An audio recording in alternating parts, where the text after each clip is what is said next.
poslanici u Skupštini, predstavnici medija, predstavnici islamske zajednice, dragi građani i poštovana ambasadorko Kosova. Najprije se želim zahvaliti vlasniku ovog prostora, gospodinu Goranu Pajkoviću, koji je ustupio ovaj prostor jutros da na dostojanstven način obavimo ovaj čin kojim podsjećamo na 80 godina stravičnog masakra koji se desio ovdje u Baru.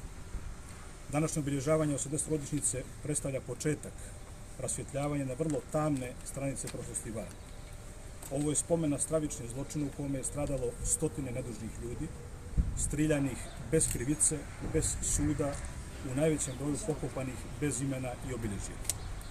O ovom događaju koji se naziva i Barski masakr saznajemo iz više dokumentovanih istorijskih izvora, svjedočenja očevidaca i preživjelih, kao i ne tako brojnih publikacija i naučnih radova. Naime, prvih dana aprila 1945. godine ovdje se nalazila skupina od više stotina nenaoružanih mladića, regruta sa Kosova iz više tamošnjih gradova.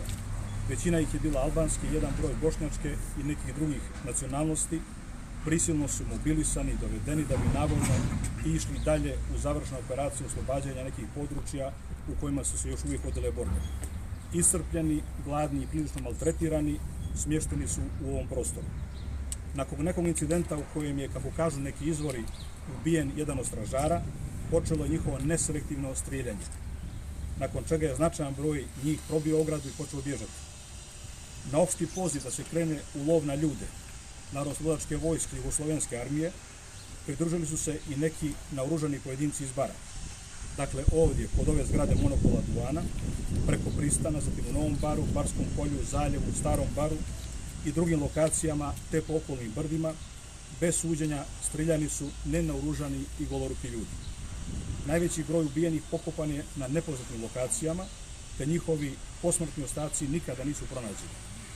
Mali broj je preživio, i to treba naglasiti, najviše zahvaljujući dobroti i ljudskosti nekih mještana koji su ih danima sakrivali, rizikujući i vlastiti život.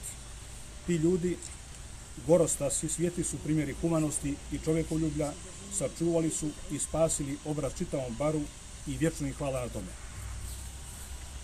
Tamna mrlja masakra nedužnih mladića prekrivena je velom ćutanja jer je poslijeratni komunistički poredak počivao na idili o bratstvu i jedinstvu, pa je bilo nepoželjno i zabranjeno govoriti o ovim temama.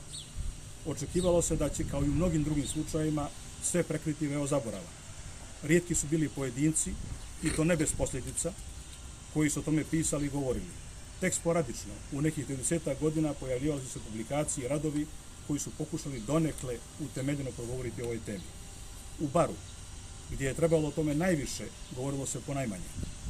Uglavnom su priče mještana, svjedoka, počinjale i završavale šapatom i prenosile se, evo već, 3. ili 4. generaciju. Po okolnim brdima, najviše u Mukovalu, nalazi se više obilježenih lokacija koji su savjesni mještani održavali, znajući da je, osim njihovog sjećanja koje blijedi, važno sačuvati i materijalni spomen na mjesta gdje su oni sahranjeni. Budući da se ovih dana navršava 80 godina od ovog događaja, smatramo da smo dužni na dostojanstven način prekinuti višedecenijsko ćutanje. Danas se, zajedno sa prijateljima iz Albanskog nacionalnog savjeta, prisjećamo tih tragičnih dešavanja odavanjem pošte sjenima žrtava, a u drugoj polovini godine planiran je međunarodni naučni simpozij gdje ćemo kupiti relevantna naučna imena koji će na objektivan, nepristrasan i sistemski način rasvijetliti ovaj događaj.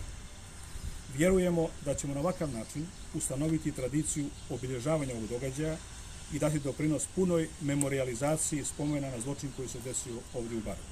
Kao rođeni Baranin i čovjek čiji su preci ovdje stotinama godina, mogu kazati da se grad Bar iznad svega ima i treba ponositi svojom bogatom istorijom, svojom multikulturom i zajedničkim životom različitih nacija i vjera u prošlosti i u sadašnjosti. Međutim, ovaj događaj predstavlja onu tamnu stranicu njegove prošlosti koje se treba stidjeti, ali je ne treba prečutkivati. Iako je u ovom pogromu na strani zlikovaca učestvovao veoma mali broj domicilnih Barana, dužni smo o tome govoriti i rasvijetliti ga sa objektivne i naučne distance. Pogotovo danas, kad niko više od njih nije među živima. Puna i naučna istina o masakru, o tome kako su pobijeni nedužni ljudi, o uzrocima, okolnostima, o akterima, potrebna je svima nama da bi se manje spekulisalo, nagađalo i proizvoljno konstruisalo.